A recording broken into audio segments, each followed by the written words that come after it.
There's a very large mural in the City Hall of Siena, Italy.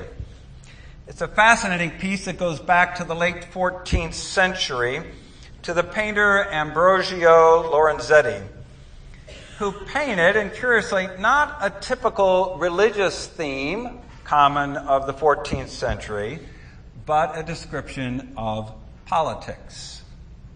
The painting is in 3 parts, and each part has one scene representing bad government and another scene representing good government. In one of the panels, The Effects of Bad Government, as it is entitled, shows people literally at each other's throats. Chaos and destruction and buildings falling down. Then, in the next panel over, the scene entitled The Effect of Good Government, the crowds are shown living side by side in peace with a flurry of commerce and activity. That painting, been there for more than 600 years, reminds the elected officials of Siena that they have a choice. And it's not by accident. Good government, bad government. Today, we gather around the scriptures and the theme of the church's place in the public arena in the world. Church and state, I guess, is one way to entitle the theme. Religion and politics, the 2 topics that polite people are not supposed to engage in or very cautiously. But I'd like to reframe it in a little bit different language. The theme for today, consistent with our scriptures, is a Christian witness of public morality. We are Christians. We are Presbyterians. A witness to public morality as well as personal morality has always been a part of our calling. We are the church that taught colonists about a representative form of government. My gosh, we had elected elders for many decades before we started to elect local political leaders in the United States. We formed the representative form of government coming out of Geneva. John Witherspoon, the Presbyterian pastor and president of the College of New Jersey, later called Princeton, was the only pastor to sign the Declaration of Independence. We hold him up to this day as a hero of both church and state. And here in Annapolis, John Rideout, one of the 2 founding elders of our congregation, was the secretary of the Maryland Abolitionist Society. And our small, struggling congregation was known in those early years as that northern church in a southern city. We housed the very first public school for girls in the city of Annapolis, meeting right under our sanctuary in what we call the music room. Presbyterians have always been engaged in public life in the quest for the common good. At our best, from American revolutionaries to abolitionists to public school and public hospital advocates, from civil rights activists to voices for human rights of all sorts, we are involved in the grit of public life and public morality. Oh, and it's never easy. It's never easy. Now, our struggle and our challenge all begins in the Bible, our sacred text. Just imagine for a moment if Moses would have said to God, I think a slave rebellion sounds pretty political. I'm really about religion. Just imagine if Jesus said to God, I'm not all that interested in the kingdom on earth. Or imagine if Paul in the early church said, everybody knows that Caesar is Lord. I don't think we better call Jesus Lord. Let's just be a little bit safer. Let's just call him teacher or rabbi. What would have happened? no Jewish community, certainly no Holy Week, no church. But we are Christians. We are followers of Jesus, the same who paraded into Jerusalem on that Palm Sunday to announce that the power of the kingdom of God, right in the midst of the corrupt power of Jerusalem and Rome. And to this day, we march into the halls of power to announce that the kingdom of God is at hand. Oh, did I say? Oh, it's never easy. To the text. We are at a turning point in Micah's passage, and as Sophie read it, you probably saw that abrupt change from chapter 3 to chapter 4. The setting is that the kingdom's in decline, the northern kingdom, and there's great fear about the Assyrians on the horizon. Micah announced that because of corrupt leadership, bad government, Jerusalem shall fall. Here are his words again. Hear this, you rulers of Judah and chiefs of the house of Israel, who abhor justice and pervert equality, who build Zion with blood and Jerusalem with wrong. Its rulers give judgment for a bribe. Its priests teach for a price. Its prophets give oracles for money. Therefore, because of you, Zion shall be plowed as a field. Jerusalem shall become a heap of ruins. These destructions, according to Micah, are the consequence of corrupt leadership, bad government. And then that huge shift to chapter 4, as Micah talked about the promise of renewal. A renewal that will spring forth from the mercy of God. Not deceit, but God's instructions will flow out of Zion. In contrast to bribes and payoffs, the word of the Lord shall flow out of Jerusalem. And so, when that happens in that day, and then swords shall be beaten into plowshares and spears into pruning hooks, there can be peace. Shifting to the New Testament. We read of Jesus back in his hometown, in the very synagogue in which he grew up. Word had been about, he had been baptized, started to preach. There was quite a buzz about the hometown man. He's back in his synagogue. He stands up. He reads from Isaiah. This is how he announces his purpose and mission. Good news to the poor, release to the captives, recovery of sight to the blind, freedom of the oppressed, the proclamation of the Lord's favor. He sat down. People thought about it for a while. Go home and read the rest of the story. It's a longer layout. It's wonderful. They're saying, wow, this sounds pretty good. But then they started to think about it, the implications, and they drove him to the edge of town with the intent to throw him off a cliff. At that point, he walked through the crowd. But you recall, just a few years later, he was found guilty of blasphemy and sedition and hung on the cross for the very same reason that his neighbors were upset on his first sermon. Oh, did I say this is rarely easy? Well, it's a mighty loud and disturbing time within our public arena these days. And over the recent months, a good number of our members have asked me, well, what does the church have to say? You see, we walk that thin line between a witness to public morality and then partisan politics of endorsing political candidates. Just a little bit of history. First, personal.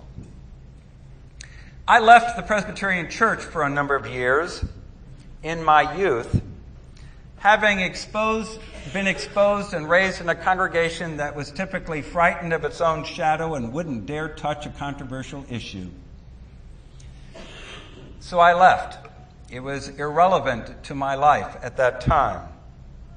Fortunately, I found out that my home congregation was not representative of the church at large, and the church could, in fact, be the voice and hands of God's justice and peace.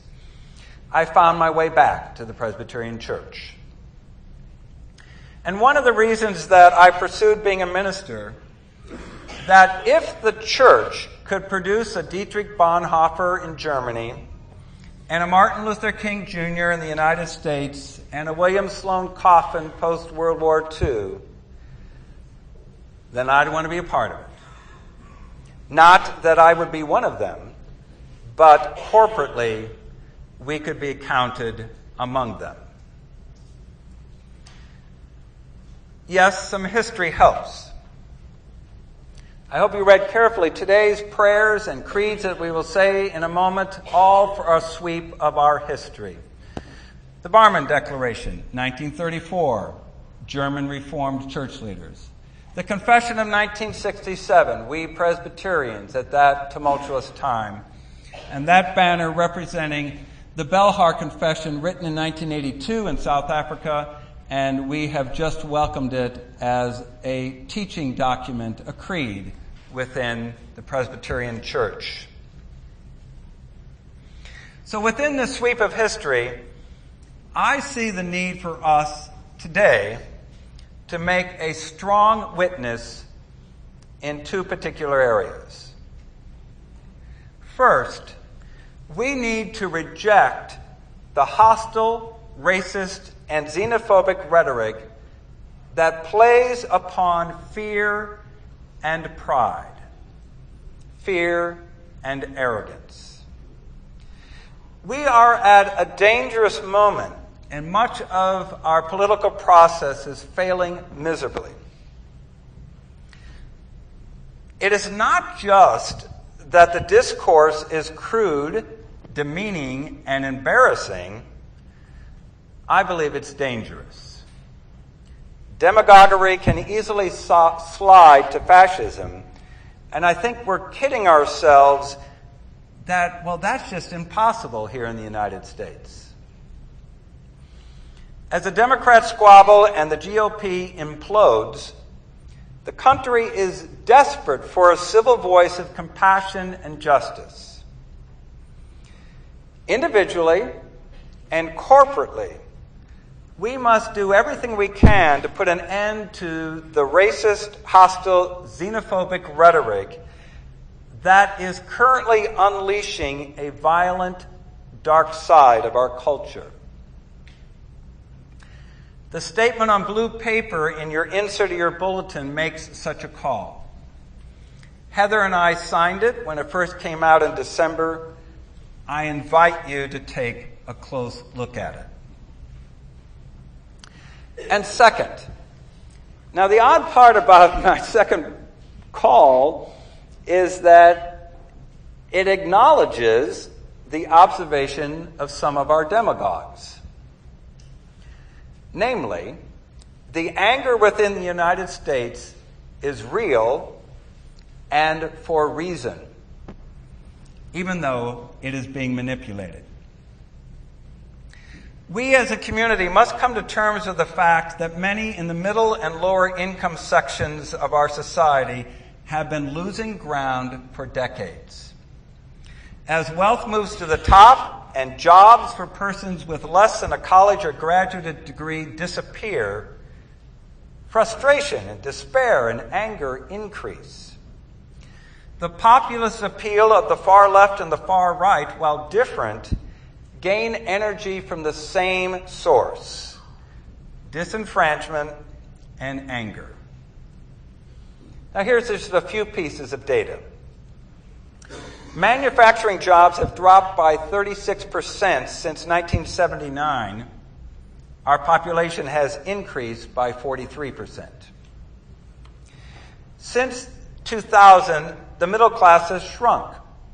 Yes, some have moved up, to incomes over $100,000, but the much larger number is in the bottom of those making $35,000 or less. And a bigger perspective. From 1945 to 1981, 67% of the new wealth went to the bottom 90% of society. It is flipped. From 1981 to 2012, 65% of the new wealth went to the top 10%. Earlier this winter, a number of us attended a discussion at the local Episcopal Church, St. Philip's, about issues of race in Annapolis. Alderwoman Rhonda Pindle-Charles presented a brief but just a stunning lecture, and it was all about jobs. To make a long story short, it goes like this. In 1960, a hardworking person in Annapolis with a high school degree could secure a job at a living wage, even own a home in Annapolis. That day is gone. Now, coupled with anger, we have about a 30-year stream of messages that government is bad. The shift in rhetoric is from good government and bad government to give up on government. And that's behind the attitude that compromise is inherently a bad thing, and the best credential for leading is having no experience. But friends, we can't give up on governing. We can't give up on the common good. And it is a disaster to all to retreat into ideological corners to throw verbal hand grenades.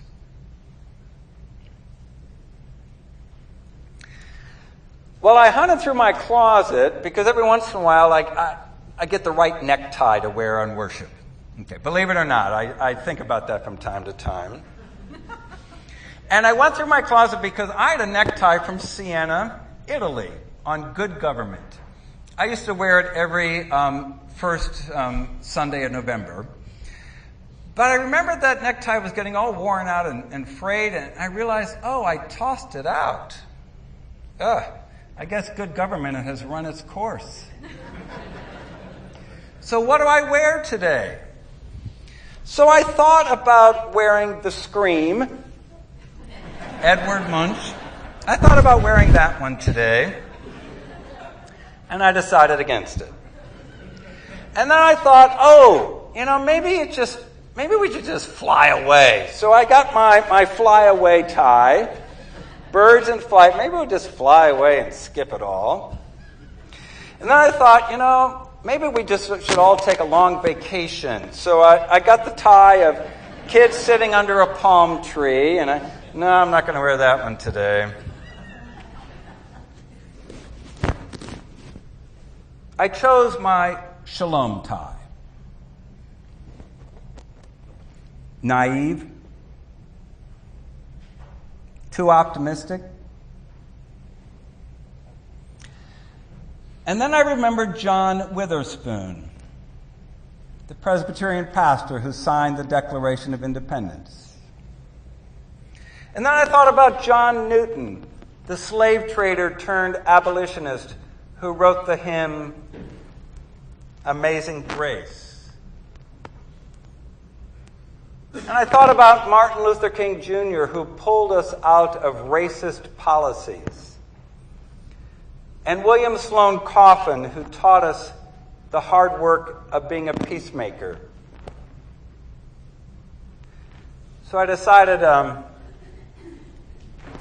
beyond the scream, there can be shalom. I believe that because I'm a member of a church. I believe that because I follow Jesus.